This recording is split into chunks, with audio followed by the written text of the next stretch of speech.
நடிகர் சிவகார்த்திகேயன் நடிச்சிட்டு இருக்கிற திரைப்படம் SK21. இந்த படத்தில் வந்து பார்த்தீங்கன்னா கமலஹாசன் தயாரிப்பில் ராஜ்கமல் நிறுவனம் வந்து தயாரிக்கிறாங்க. இப்படத்தை வந்து ராஜ்குமார் பெரியசாமி இயக்கிட்டு இருக்கிறாங்க.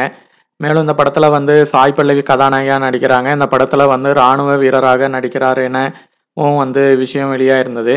அதற்காக தனது உடலையும் வருத்தி கொண்டு சில விஷயங்களும் செஞ்சுருக்கிறாரு. இப்போ பார்த்தீங்கன்னா ஒரு வீடியோ வந்து ராஜ்கமல் நிறுவனம் அதிகாரப்பூர்வமாக வந்து அறிவிச்சிருக்கு.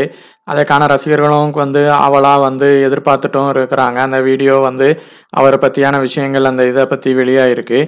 இந்த நிலையில் பார்த்தீங்கன்னா ஒரு விஷயம் இந்த கதையோட கரு வெளியாகிருக்கு. என்னென்னா, இந்திய இராணுவத்தில் மேஜராக பணிபுரிந்து வந்த முகுந்த் வரதராஜன் என்பவரின் வாழ்க்கையை வந்து மையமாக வைத்து தான் இந்த படம் வந்து எடுத்துள்ளாராம். 2006 இருந்து 2014 இந்திய இராணுவத்தில் சேவை செய்துள்ளார். தனது 31 வயதில் வந்து அவர் என்ன பண்ணியிருக்காருன்னா, ஜம்மு காஷ்மீரில் வந்து ஒரு சண்டை ஒரு இதில் வந்து தனது உயிரை வந்து இந்தியா நாட்டிற்காகவே தியாகம் செய்து இருக்கிறாரு. மனதை வந்து உறைய வைக்கும் இவருடைய வாழ்க்கையை மையமாக வைத்து தான் எமோஷனல் கதைத்தளத்தில் SK21 படம் வந்து அமைஞ்சிருக்கு அப்படின்னு சொல்லியிருக்கிறாங்க. இந்த படம் வந்து வழக்கமாக சிவகார்த்திகேயன் படம் போல் முற்றிலுமாக இருக்கவே இருக்காது.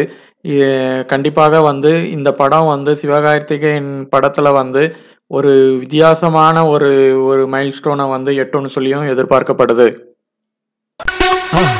மறக்காம சர்ப்ரைஸ் பண்ணுங்க.